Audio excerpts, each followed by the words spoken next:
Air sign, Aquarius, Gemini, and Libra. Kumusta po kayo guys? Okay, so air sign, maraming salamat po sa walang sawang pagsubaybay sa ating mga reading. At sa mga nagtatanong kung paano po magpa-private reading, ay iiwan ko na lang po yung link sa atin pong description box below. So, tingnan natin guys. Okay. Air sign, Aquarius, Gemini, and Libra. Gabay kapalaran po niya ngayon.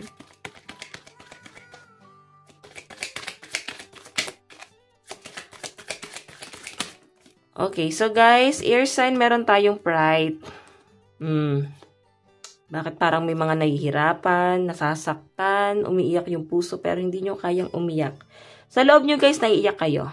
May mga pinagdadaanan kayo dito air sign na hindi mo maitanggi o hindi mo kayang pagtakpan. Maaring may mga ginagawa lang talaga ang mga air sign para parang ma-distract mo yung sarili mo or ma-divert mo sa ibang bagay, no? Ma-focus mo sa ibang bagay yung attention mo. Kasi ayaw mong tambayan yung lungkot, no? Sa pinapakita sa akin dito, guys, ayan, magtiwala ka or ba kailangan mo na magbalik loob. Okay? Minsan kausapin mo din siya, no? Si universe. Kausapin mo din siya minsan. Okay? Tignan pa natin, guys.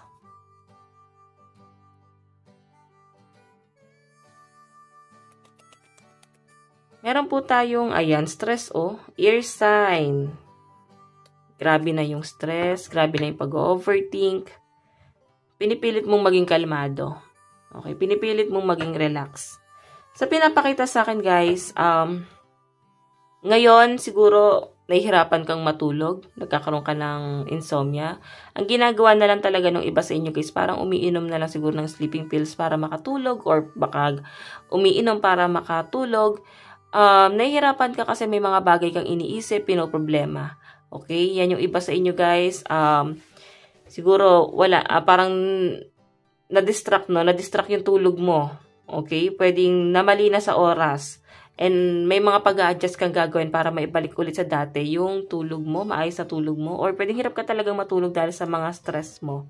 Okay? So, yun nga sinasabi sa inyo ng inyong mga gabay. Nakausapin mo minsan si higher self or si universe.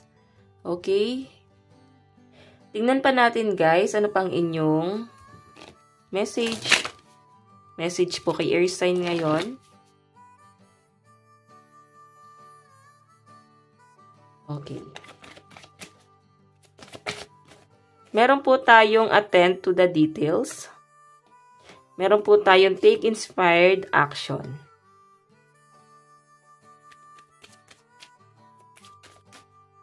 Meron po tayong lighten up. So, ayan guys, ngayong araw, sinasabi dito na para bang isipin mo kung saan ka ba nagsimula, kung bakit mo ginagawa yan. Ano ba talaga yung goal mo sa buhay? Focus ka doon. Okay? Pwede kasi guys na naging distraction na sa inyo yung mga bagay-bagay, no? Nawala ka sa focus, nawala ka doon sa gusto mo talaga mangyari. Okay? Nawawala ka sa diskarte mo, air sign. Maliliwanagan ka dito na parang nga, no, parang ganito naman ako dati, kontento naman ako sa ganito dati. So, I think ibabalik mo siya, no? Hindi mo na gano'ng ipipressure yung sarili mo. Okay? So, air sign, ay ang daming pressure dito.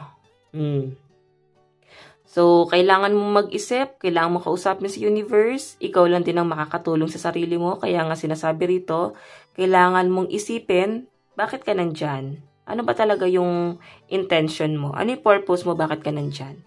Okay, isipin mo ano yung purpose mo. Okay? Ayan. Ituloy mo lang ang paghakbang, air sign. So, tignan pa natin pagdating sa inyong finances and career.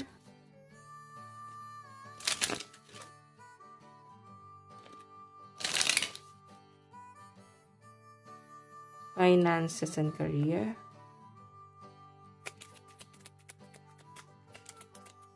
So guys, meron tayong healing heart. Okay, air sign, medyo nasasaktan ka ngayon. Siguro hindi ka gaano makapag-focus talaga sa trabaho din, no? May mga dinadamdam ka, kinikimkim, nasakit.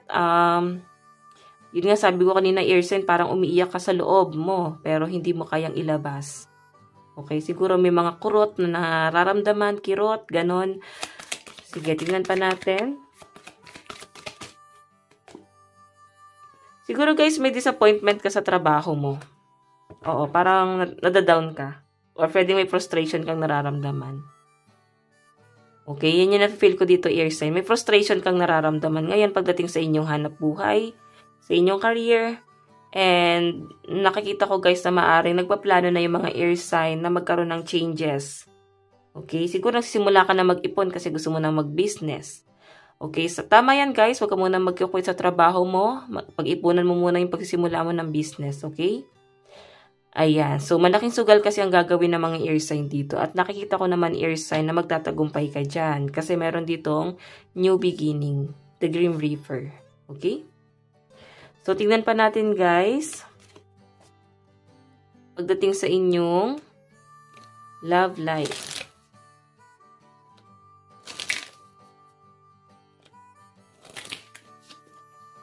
Pagdating sa inyong love life.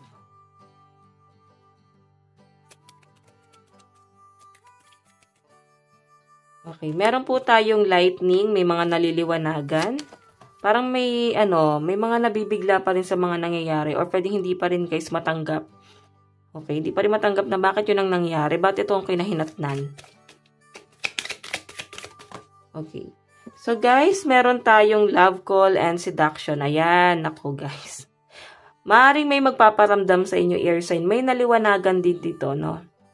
May natauhan. Ayan, itatry ka niyang i-flirt or pwedeng itatry ka niyang i-win back ulit. Okay, I think past person to.